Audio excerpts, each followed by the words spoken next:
Magical Arts, mga beloved viewers and subscriber. Meron po tayo ngayon na pick a card uli. So again, as I already said, wag po tayo mamimili ng favorite numbers. Isipin niyo pong mabuti kung ano po pa talaga ang gusto niyo. Kung yung number 1 na pinili niyo, or number 2, number 3, or number 4. Okay?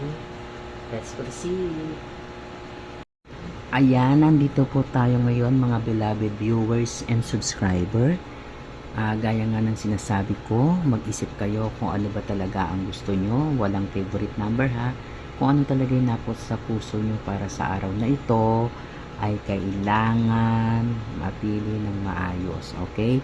Kung number 1, number 2, number 3, or number 4. Okay? Let's proceed! Kung ito po ang napili nyo, ang number 1, ang sinasabi dito sa number 1 ay hindi makakatiis, maaring tumaas ang iyong presyon. Ikaw ay maninindigan sa mga bagay na iyong pinaglalaban o pinaniniwalaan. May mga taong mapang-akti sa iyo at ito ay may magiging kalamangan para makakuha ng tulong ng iyong kinakailangan. Dapat kang magsabi ng katotohanan at pawang katotohanan lamang. Okay, so kung ano yung mga pinaglalaban mo sa buhay, dahil hindi ka makatiis, kailangan mong magpakatotoo sa sarili upang kahit papano, yung mga bagay na ipaglalaban mo is mapagtagumpayan mo. Okay? At kung ang number 2 naman ang iyong pinili, ayan ang number 2, Star, na ang ibig sabihin ay simbolo ng pag-asa, inspirasyon, pangakong pagbabago at kasaganaan. So kung ang pinili mo naman ay ang number 3, yan, ito ay ang 4 of Swords.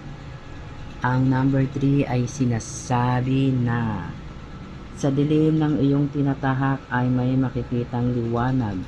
Huwag magmadali, mag-ingat sa iyong mga galaw upang marating mo ang landas ng iyong tinatahak. Gamitin ang iyong nakalipas na pangyayari sa nakaraan, mga bagay na iyong matututunan sapagkat ito ang magdadala sa iyo sa hinaharap ng tagumpay.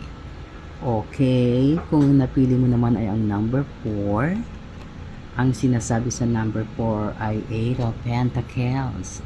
Ano nga ba itong si 8 of Pentacles? Ayan. Kung may ibang bagay ka na iniisip na sa tingin mo na kailangan itong tapusin, may mga bago na kayanin na maaari mong gamitin upang makalamang mo sa iba. Ibig sabihin, kung ano yung mga kakayahan na matutuklasan mo sa sarili, magagamit mo to bilang kalamangan sa iba. Yan.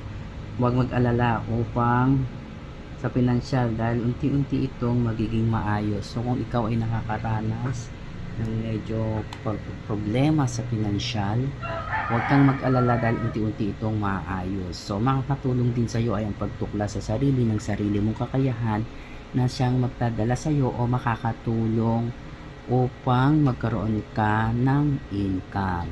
Maraming salamat po. Ito po si Maestro Ryan Comendador, ang iyong pungsoy psychic and faith healer consultant. Maraming salamat po.